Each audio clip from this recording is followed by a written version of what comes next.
All right, hello everyone and welcome. This is our final for this year, Big Bang Workshop. It's with Joe D'Annunzio, the Executive Director of the Institute for Innovation and Entrepreneurship. He's going to be talking about how to deliver your pitch like a pro, which for anyone who's going to be delivering a pitch, this is a really important session to listen to. But specifically for those who made it to the final round three in the Big Bang this year, it's something that you're definitely going to want to take note of because you'll be pitching in front of a panel of judges live and in person in May. So before we get started, there's a couple of announcements I did want to mention. One being that our awards ceremony for the Big Bang is in May this year on the 19th. I'm going to go ahead and put the link to RSVP. So please RSVP to that. We have a really fun theme this year. We always do a theme for these awards. It's a huge celebration. We invite the whole entire community, our mentor network, the judges, past participants and competitors. We give the big oversized checks out. That's where we announce the awards. No one knows who the winners are until that evening, except for a select few. And so it's a really fun event just to celebrate all things innovation and entrepreneurship. And then another thing we have coming up soon, we're doing a pop-up ice cream social. It'll be on April 21st between 12 p.m. and 2 p.m.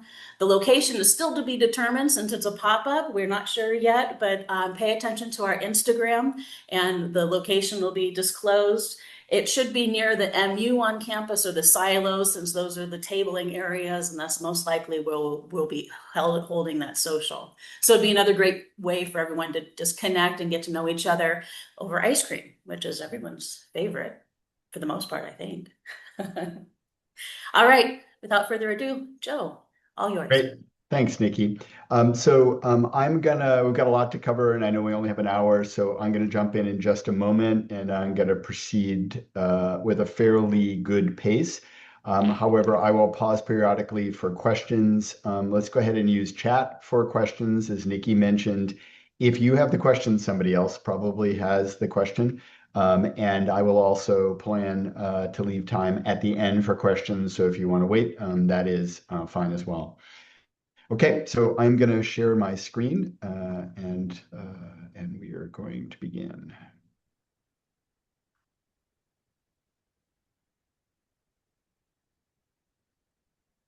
Okay, great. So this workshop is building on the curriculum that we use at our entrepreneurship academies, whether they're here on campus for the national labs or others, and is really built on 20 years of being part of the pitching process. So we have a lot of history. So our agenda today is I'm going to walk you through the structure and content of a 10 plus page pitch deck. We have the basic 10 pages and we have two alternatives that you can add that we recommend you consider. Something about a 12-page pitch deck just sounds not quite as exciting, but it is technically up to a 12-page pitch deck. We really want to, in each of these, I'm going to get into a fair bit of detail on what we think the core elements are of each of these slides and the key success factors, what you really need to think about to be successful in communicating what you want. And then ultimately, we're going to talk a little bit about how to position yourself to deliver your best pitch. I have personally done many pitches and seen many thousands of pitches. And so I'm glad to, address any thoughts or questions you may have, but I'm going to try to distill that down to about a dozen points. And then, as I said, definitely we're here to answer your questions. These sessions work best when it's interactive, and so I look forward to doing that. All right. So just as a reminder, we've talked, throughout the workshops about this idea of $5, $50, and $500 experiments, right? The $5 experiment in learning about a customer might be taking one to coffee. A $50 experiment might be doing a small, focus group. A $500 one might be doing a large survey, just as an example, right? So as you think about pitching, there's a sort of similar analog, right? Your elevator pitch, right, is really your sort of $5 version of your prototype of your business. It's important for many places, and having that sort of evolving is really important. Second thing we talk about is the idea of a venture canvas. This is more for you as sort of an organizing principle that at its core talks about the problem, the solution, and the value proposition, which should be at the core of everything you do, and things about market technology, your revenue and cost model, and things associated with milestones, your team, and your resources. And again, this is sort of a framing mechanism. It's the way to look at your entire venture. And then finally, the 10-slide pitch deck, right? And this is really your comprehensive prototype and typically your first one that describes all of the elements of the venture and you can use internally and externally. And ultimately, like many of these tools, it's first and foremost for you to get comfortable that you understand what it is that you're trying to develop. Okay, so there's a few principles I want to cover before I start jumping into the specific pages. So first is it's really your first comprehensive prototype. Think about it as a work in progress. You're going to revise it over and over again. I'm personally working on a startup right now. We've been working at it about 9 months. I think we're on version 45 or 46 of our pitch deck. You're going to constantly evolve it as you learn more from getting feedback from audiences. It is important to be able to describe all aspects of the venture, right? And we'll talk in detail in a moment about what that is. Both as a prototype, so you can see the whole model, but also as a way to communicate, whether it's to mentors or investors or people you're trying to recruit to join you. We think it's important to provide the right information in the right order. At the end of the day, you're free to organize your pitch however you're most comfortable, but we're going to lay it out to you in a way that we feel positions you best for success. And ultimately, the question you're answering, right, is what would have to be true for this to work?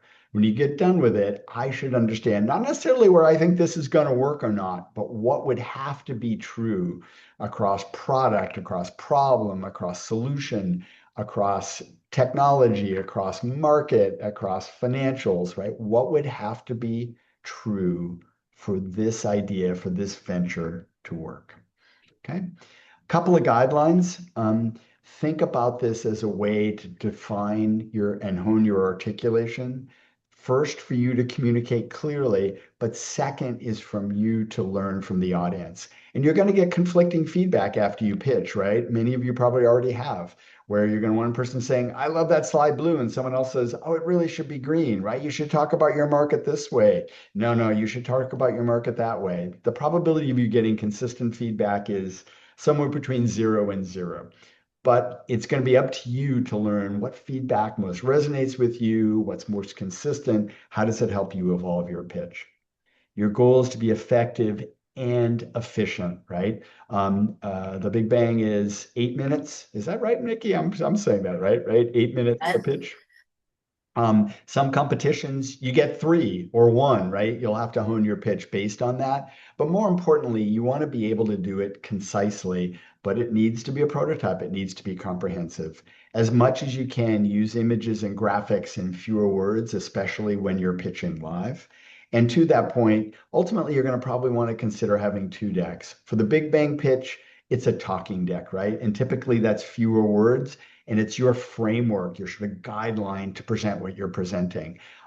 As you move along and you may have meetings and you have a leave behind, often that has a little more detail because you're not in the room describing it. It might be shared with someone who wasn't there.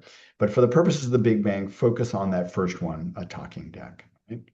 And then finally, when in doubt, vote for simple, clear, and concise. You've been working on this idea for weeks, months, maybe even years, right? It's in your head. It is of you. Who you're pitching to is hearing about it for the first time, right? So think about if you're hearing it for the first time, clarity, simplicity, conciseness, really, really important. Okay, so here's your 10-slide pitch deck. I believe all of you have already seen this. Title page, introduction, problem, solution, value proposition, target market, technology, business, financial projections, milestones, and then your team. And then we'll talk in a moment about each of the potential recommended slides, one on user scenarios and one on competitive comparison. Okay, so what I'm going to do now is going to get into the weeds. So for each of those slides, including the 2 optional ones, I'm going to walk through what the elements are and then what the key success factors are, right? And this is going to feel a little in the weeds because there's, in fact, quite a bit in the weeds. All right, so let's start with the title page, right? The elements you can read here, but make sure you have your name and your contact info. It's great to have an early logo, even if you're early on, and a company website if you can, right? Just those couple of things show some level of bona fides that what you're doing. And also, we are visual learners, right? And if you've developed a logo or a graphic that really sort of represents what you're trying to do, that's fantastic. In terms of key success factors, company names are challenging, right? But at least taking the effort of saying this is a well thought out name. It may not be your permanent one, right? A logo and a sort of design motif. We think, well, is appearance really all that important? Actually, it is, right? It's not everything, but a clean, well-designed, consistent look and feel to your deck conveys professionalism, and so it is important. And then ideally, in this pitch, you're not going to have time to talk about everything, a website where they can go to find more. All right. I'll stop probably at most of these, but you probably don't have any questions about the title page. Okay, introduction and elevator pitch, right? So this is a version of clear, get it right up front. What is it that you're doing and where are you in the process? This is an idea, a twinkle in, your mind, or have you prototyped and out in the marketplace actually working with customers, right? And so as you think about key success factors here, right? Your pitch needs to be easy to understand. This is the first time in the audience, I'm hearing this. You want me to get it right away, right? And that's why we put so much emphasis on having you iterate your elevator pitch to make it clear, right? Your goal in this slide isn't to communicate everything, right? It's to go, boy, that sounds interesting. Tell me more, right? And the extent to which you can codify some real achievements. We're in the market, we've done these things. I think that's fantastic. It's not necessary, but it is helpful. And this pitch deck, along with the resources that each of these slides identify, Nikki will share with you after the workshop. But we have the elevator pitch worksheet, which really goes into some detail on how you think about the what you're doing, the who you're serving, and the why. Why is it an important problem to solve, and why is your approach something that's unique? All right, let me stop and see if there are any questions, or Nikki, any questions in the chat? Nothing in the chat so far. Does anyone have a question they'd like to ask directly? Okay, seeing none, we will move on to problem, solution, and value proposition, right? And this is at the heart of what you're doing, right? You need to be able to define the problem you're addressing and who has it and how badly they have it, right? And a number of you have heard me talk before, and I apologize for the sort of profaneness of this. Is it a hangnail, which is kind of it's annoying, but I can probably be fine, or am I bleeding from the neck? Because the bleeding from the neck thing is life-threatening, right? And so the point being, is this a big problem or a small problem? How big a deal is it, right? And then clear explanation of your solution and how it addresses the problem. And this last piece is in some ways the most important, right? Which is then how is what you're doing unique, right? How does it deliver value to your customer? And those of you who've gone through market validation, that workshop, you may recall we talk about, it's about the customer, stupid, right? At the end of the day, you need to begin and end with this thought on how is what you're doing serving your customer. So you can see on the right, the key success factors, they're all pretty straightforward, clear, and specific, right? Clear statement of the problem, clear articulation of the solution and how it solves it, and then a specific reason why your customer is going to find what you're doing more compelling than others. Okay, target market. And this can get really challenging, especially early on. You may not fully understand who your customer is. And of course, as part of Big Bang, you're doing customer interviews, which should help you hone. And this is often a slide that evolves a lot during the Big Bang process and that evolves a lot in the early stages of your business, right? Who are they? How do you distinguish them, right? How are you going to begin to reach them?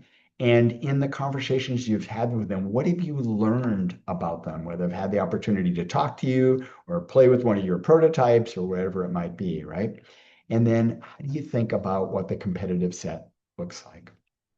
So key success factors here on the right.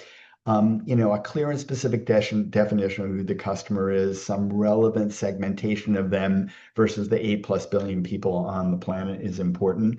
And I know we often get people saying, well, anybody can benefit from this little squeezy blob, right? Maybe true, maybe not. But the point is you need to early on identify a credible customer set, and particularly one that you can credibly reach and articulate your value proposition to. Now, I suspect all of you are familiar with TAM, SAM, and SOM, sort of market assessments. I think it's important to understand, is this a small market or a large market? And I think being able to articulate that's important. My caution would be not to get too wrapped up on this is a TAM of $100 billion. If we just get 1%, we're a huge business, right? That logic is challenging for someone listening to your pitch. And I think sometimes we see teams overemphasize the TAM, SAM, SOM. So just having credibility around what the relevant market is, and in particular, the part of the market that what you're doing will reach, right? And then the extent to which you can show some proof points. We've already started working with 5 customers, and this is what we've learned from them. Or we've had 20 conversations, and the real insight we earned from those was X. Some level of articulation of that is really helpful here because it shows you have an understanding of who you're trying to reach and who you're trying to serve. I'll pause after this slide for questions. So technology, and sometimes some of you I know are working on pitches that you may feel, well, I don't really have a technology in this. What's a technology in a little squeezy blob, for instance, right? Think of technology as your methodology to deliver your product or your service, right? So really it's about what is it? What does it do? When will it work? Like, do you got a functioning prototype now, even if it's a service? And how does it scale, right? And think about, are there ways for you to protect this? What's unique about what you're doing, whether it's intellectual property or data or a relationship, or whatever it might be, that would say to someone that you're pitching, I see how they could defend this. Because the assumption you need to make is if you've got a good venture that's likely to serve a set of customers that really want to buy your product and all that's working, you're going to have competitors, right? And so being able to demonstrate, I've thought about that, and here's how I'm going to win in that situation is really important. And then again, on the right, the clear success factors. Often, if you can demonstrate your process, your underlying technology graphically, because doing it with words can be really difficult. And then the extent to which, again, you have some accomplishments. We've been able to put this out in the wild. We've got it working in the lab. And then for most of you, you probably don't have patents or patent pending. But if there are some things that you think are intellectual property, even saying we believe there's an opportunity here, that's fine. And of course, if you do have a patent pending, by all means, mention it here. Okay, let me stop there and Nikki see if there are any questions or if anybody wants to unmute and ask a question. We do have a question in the chat. Yeah. How do you articulate multiple value propositions? Do you focus on the biggest one or do you list them out if they're complementary? That's a great question. And it's a balancing act. So you'll hear me say this probably a couple more times during this workshop. It depends. But I would say my bias, particularly the first time you're pitching, is to focus on the biggest and highest value proposition, right? Sometimes we've all seen pitches where it's a list of here's all the things we do. It's a dessert topping, it's a floor wax. Yeah, often that gets confusing fast. So if you can focus on the single biggest one and how it's going to transform the potential customer relationship, you certainly can mention, we believe there's downstream other things that we can do or other ways that this will appeal.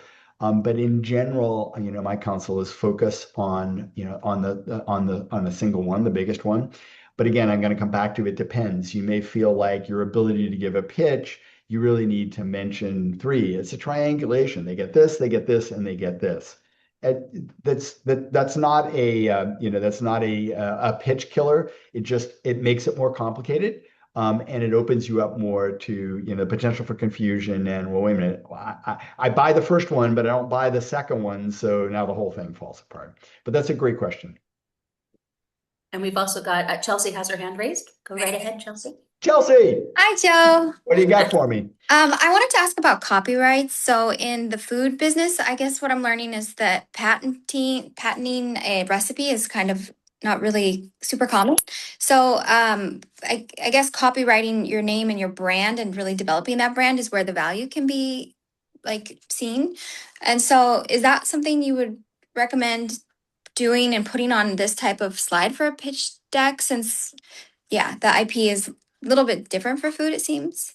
Yeah, that's a great question. And that's a great question for legal office hours, which are Okay. coming up next week, maybe 2 weeks. And I would definitely ask that of our partners at DLA Piper. I'm going to give you a layperson's answer, not a legal answer, which is, I think, anything that demonstrates you're moving down the path of protecting your business, including things like copyrights, is helpful. Once you've done a creative work, technically that is a copyright, but like on a brand standpoint, you come up with a name, we're Squishy Ball Co., right? Copywriting that is not a bad idea. The trade-off is there's some cost associated with that, right? And so, pretty early on, you want to try to figure out, how much do I want to spend to do that, versus the benefit that I get from doing it. But in general, any kind of intellectual property that really helps you competitively is something that's going to help you in a pitch. Awesome. Thank you so much. Yeah, but definitely bring it up in legal office hours. And I also have one caveat to add to that as well. We do have the recording on the Big Bang website of the intellectual property session with Vicki Lee. I'm going to go ahead and put her email address in the chat because at the end of that workshop, she says, please reach out if you have these kinds of questions, if you're affiliated with our programs. And so if you see this workshop, you're an affiliate. So go ahead and, reach out and ask her those questions if you'd like. Great. Okay. So we're going to move on. We're right on time.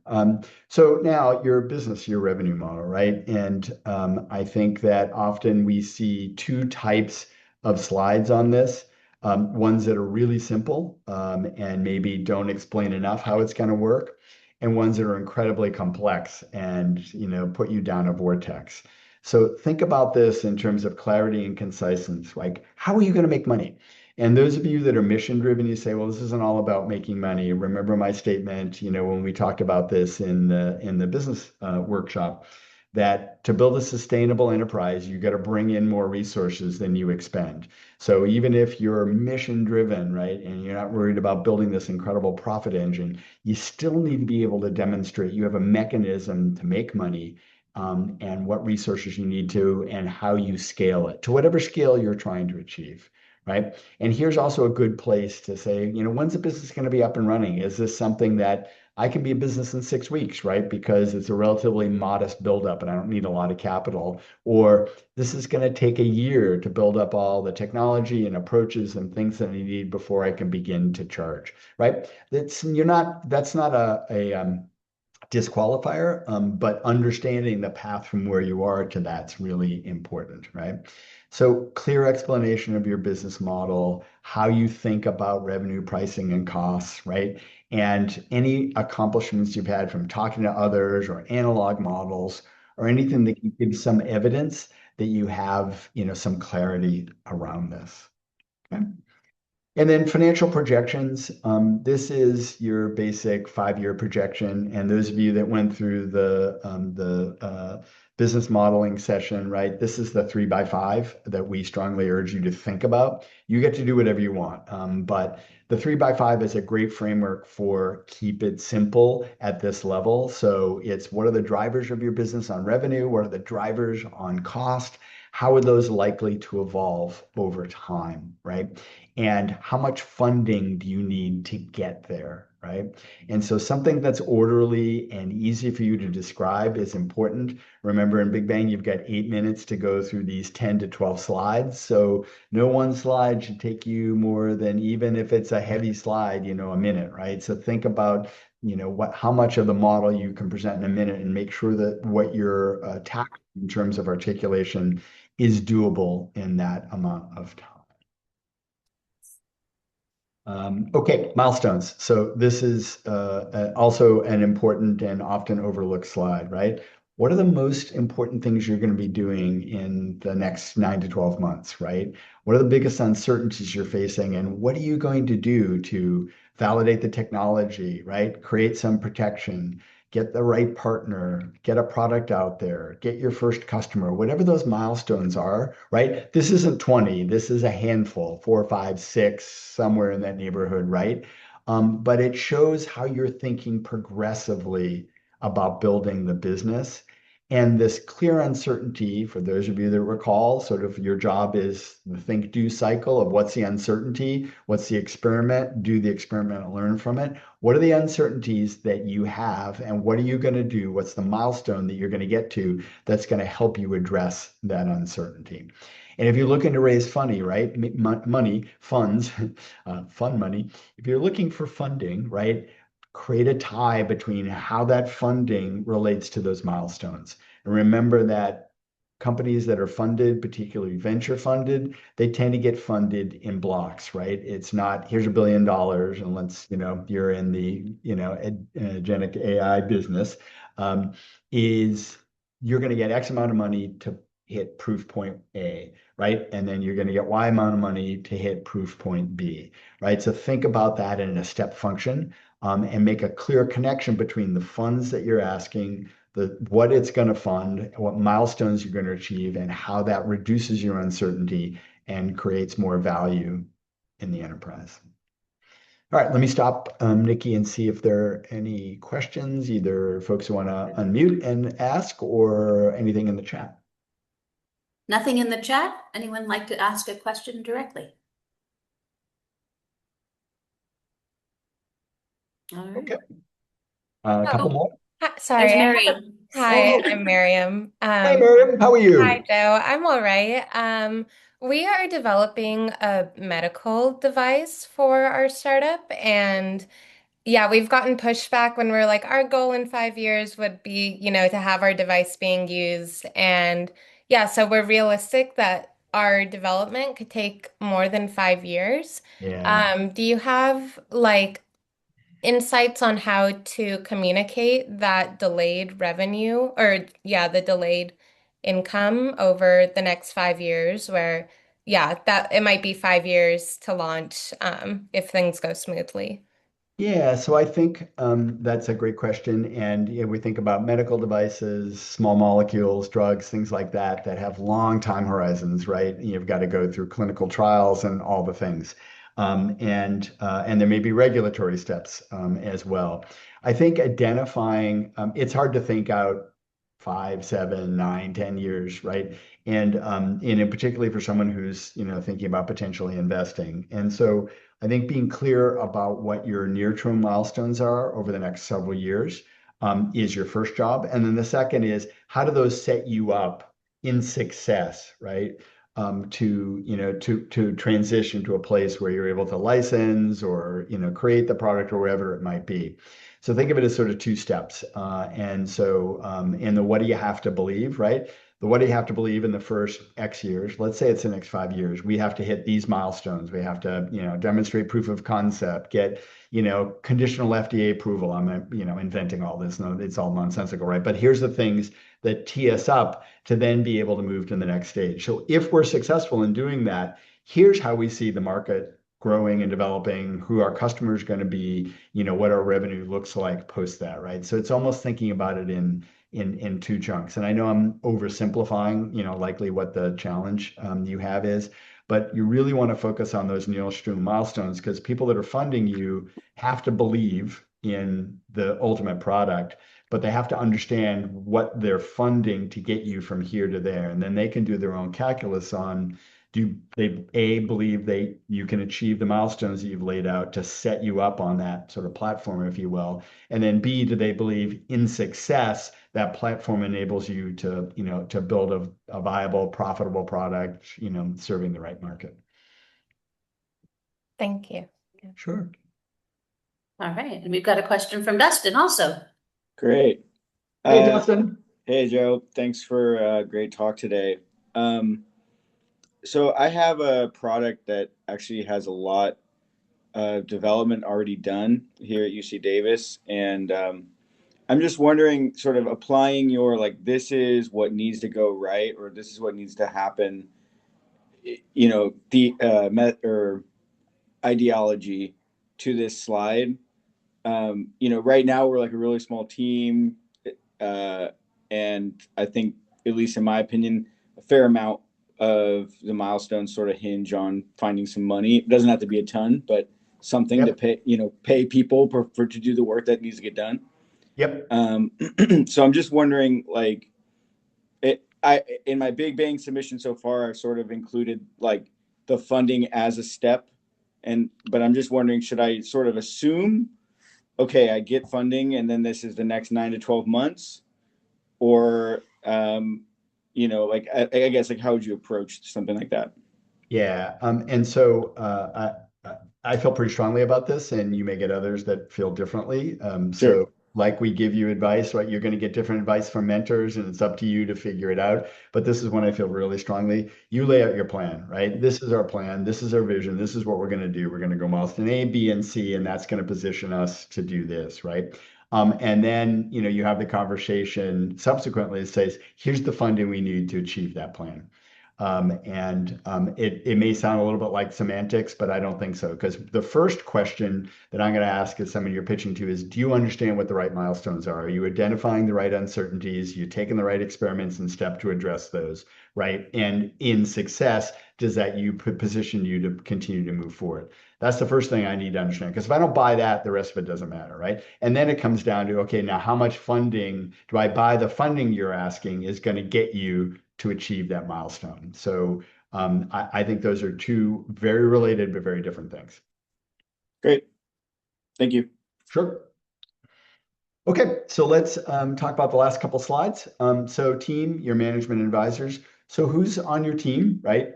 Start with the people that are committed, right? And if there's some roles that you think are important, it's fine to say we will be bringing on board X, right?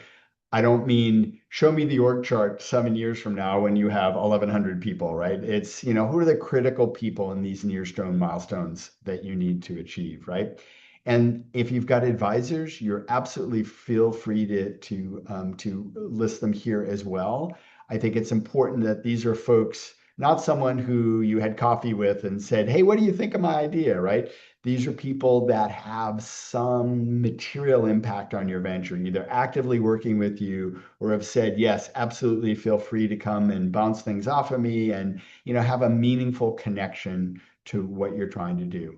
And, this is sort of getting pretty literal, like what are their key skills and experiences? You need to be able to articulate that. I don't necessarily think you need to build a slide that says Fred Smith, knows how to play golf left-handed and also likes to play the tuba, which is not what we're looking for here, but some obvious connection. This is our science advisor who has been the leading researcher in this space for the last 20 years. That's meaningful, right? And so clarity that you've got a team either in place or you've got the vision for what they are to be able to achieve what you're saying you're going to achieve, right? And the extent to which you don't, like how you're going to get those folks onto your team. Okay, and then finally, summary and next steps. So, this is the classic, tell them what you're going to tell them what you told them, right? But here in particular, it's like if there's a call to action or ask, this is the right place to have it. This is your summary. This is a clear articulation of what the next steps are for you and potentially for who you're pitching to. And, the extent to which there's some outcome that you want, being clear on what that is. And that'll be very different if you're pitching to someone you're trying to convince to be a strategic partner, someone that you're trying to invest, right? In the Big Bang, that's really about demonstrating that you've got a clear path to your next actions, particularly your next action over the next 30, 60, 90, 120 days.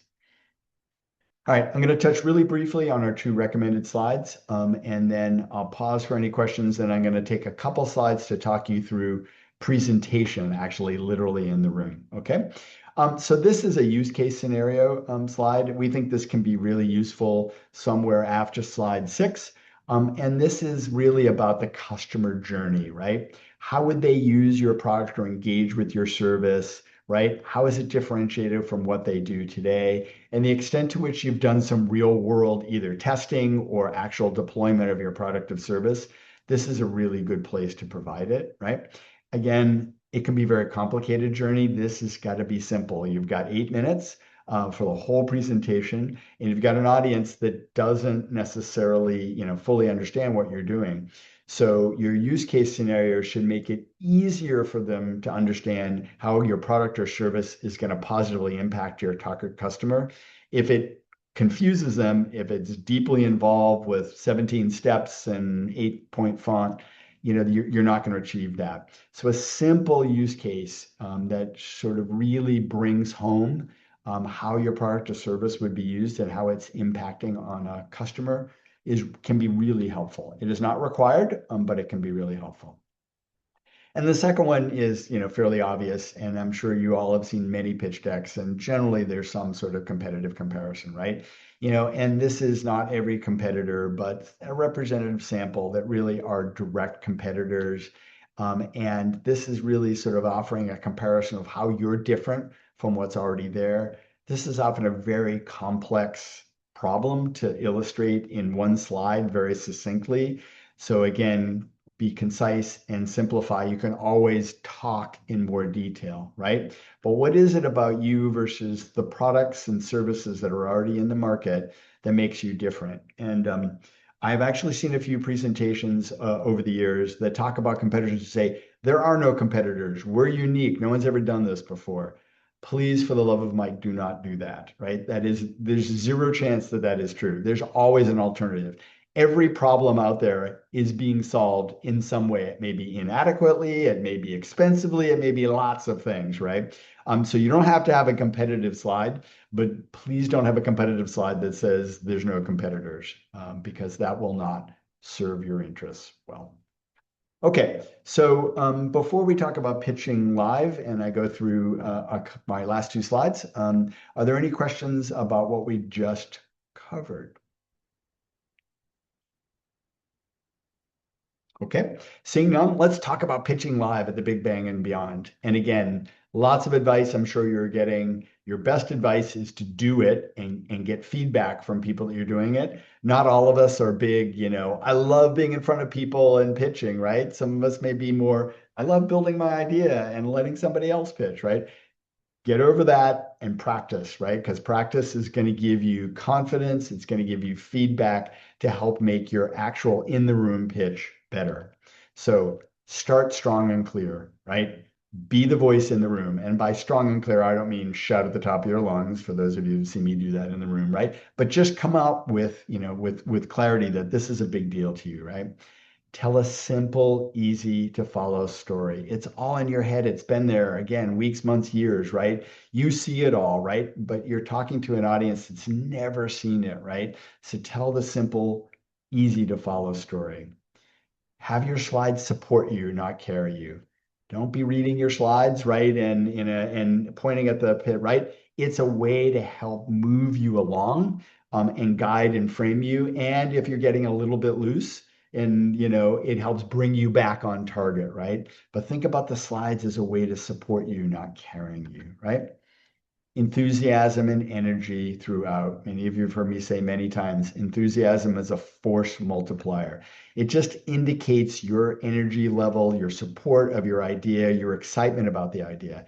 And again, I don't mean jumping up and down on the couch a la Tom Cruise, what's the heck's going on here, but just this sort of genuine enthusiasm and energy. High energy in the room gets people's attention, right? Manage your time with discipline, right? That time goes fast. Have practiced it so you know where you should be at each slide. And sometimes we get behind or sometimes we get a little, right? That's fine. But manage your time with discipline so that you're able to tell your whole story in the time that you've had allotted. And then finally here, right? Close with confidence and purpose, right? You open strong and clear, and you close with confidence and purpose, right? And we don't always feel that confidence, right? I get you, but have it, right? And demonstrate it in the room. Okay, last slide. So as you think about addressing questions, so during the Q&A session, often this is the point that really distinguishes teams in the Big Bang, and just in terms of, sort of your ability to engage. So again, 6 key principles for you to think about. And again, these are relatively simple, takes a very complex situation and simplifies it, but I think they're helpful for you, right? First is the obvious: anticipate the key questions. Practice, have people who don't know what you're pitching pitch to them and ask them what questions they have, right? Anticipate the things that you would like to tell, but you don't have enough time to tell, but you know are important. Be prepared ahead of time. Don't go into the room going, I wonder what questions we're going to ask. Go into the room knowing what questions you're going to get asked. The odds are you're going to be right, right? These are people who are not familiar with you. It's unlikely they're going to ask you, hey, what's the average weight of an aardvark that lives in South Africa, right? They're going to ask you about a business that you know better than anyone else, but anticipate them and be ready to address them. Listen carefully and answer directly. We've seen it over and over again, Nikki and I. Someone's like, you're a little nervous, right? You get the question, and either you're answering a question that wasn't asked because you haven't been listening, right? Or it's like, well, that's interesting, and we go off on a tangent, right? Listen carefully and answer as directly as you can, right?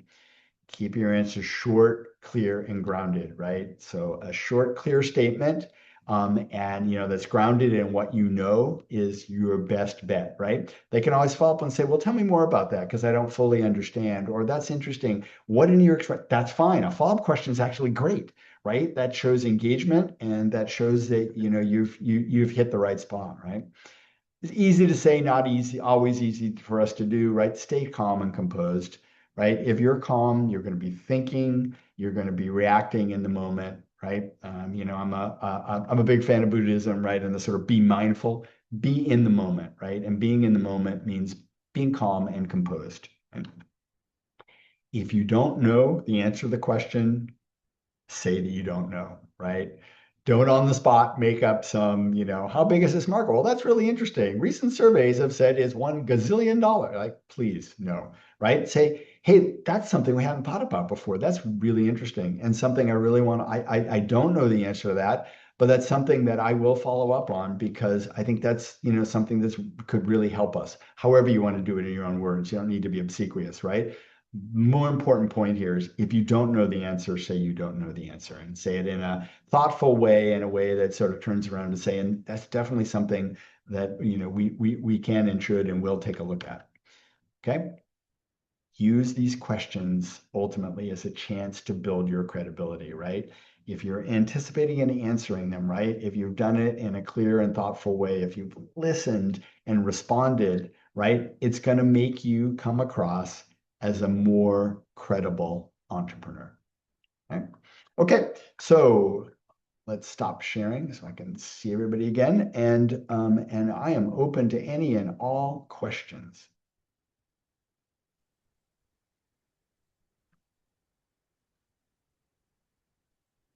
I've got stunned silence, Joe. Often happens. Yeah, right. It's either so really good or profound. really bad. We just Hey Joe, I think it was really helpful. I really appreciate the advice you gave us. A question about milestone to funding idea. If we have Yeah. like a series of milestones that are contingent on reaching the previous one, I think Yeah. you kind of mentioned this, but we're just going to assume that we hit every milestone and just ask for the full amount. Or how can we kind of bake that into our ask? Yeah, I think that's right. And part of it is, again, I'm gonna start with it depends, but part of it is how much of a reach is between milestones. If milestone 1 is invent cold water fusion and milestone 2 is, build a cold water fusion reactor, that's one thing. But if it's like milestone 1 is, create prototype, functional prototype, milestone 2 is, test in the market with 3 pilots, in XYZ geography or whatever, right? Where they're clearly aligned and reasonably spaced out. then, you know, and they're clearly addressing sequential uncertainties, then I think you're fine to lay out, you know, a number of them. You know, I think typically for the Big Bang, but Nikki, you can, you know, you can react to this specifically. You know, usually we're looking at milestones for the next 12 to 18 to maybe 24 months. Doesn't mean that you shouldn't then be able to say, and particularly if you've got a long lead thing where, you know, you've got to build, you shouldn't share those, but you're really talking about like for funding, it's, you know, it tends to be those near term milestones. You may have a product that, you know, is going to require, you know, 4 different prototypes, you know, over 3 years, right? Asking for funding for all 4 prototypes up front would be unusual. You know, it's like we're going to prove that we can make the first prototype, which is going to demonstrate that this technical principle that we need to prove to be able to move to the next one can be done. And then we're going to ask them for funding. And then the last thing I'll say is you do have to be careful though, right? Because you know, every funding round's hard and every the funding environment evolves, right? And so you kind of want a balance of asking enough to have enough runway to give yourself a little extra and whatnot, as opposed to every 2 months extreme, you know, going back, hey, we did this one thing, can we have more money, right? I mean, so it's a balancing act. Gotcha. Thank you. Sure. Miriam, did you also have a question or did you get that answered as well? I did have a question. I was curious what you've seen be like the strongest or like more powerful closings, and especially like the call to the audience when it can be such a varied, you know, audience and you're addressing the judges and all. Yeah. So I'll answer that first, but Nikki, you've seen so many, I'd like you to answer that as well, of course. And I'm going to give you what sounds like a motherhood and apple pie answer, Miriam, but motherhood and apple pie are both pretty good things, right? Authenticity, right? If you close with authenticity, people understand why you're going at this problem, why what you're proposing makes sense, why you've built the things you need to build to be successful, and that you know you're charging forward, right? And you do that in an authentic way. You've told your story in an authentic way, and you cap it with it. That for me, that's always the most compelling thing, right? If you know, and it doesn't gloss over, you know, a problem I don't believe in, and you know, and a bad solution and all that. I'm assuming all those other things are good, right? And it's now about, you know, about closing that you know, being your authentic self is really compelling. And I think what I would add to that is be inspiring. I think people who after you're at the end of your pitch, they go, man, we can see how the world would be so much better if this existed. And we really want to see you succeed. When they feel like that after a pitch and they're so inspired, they can't wait for it to become reality. I think that's also a good note to land on. Cool. I love that. Thank you guys.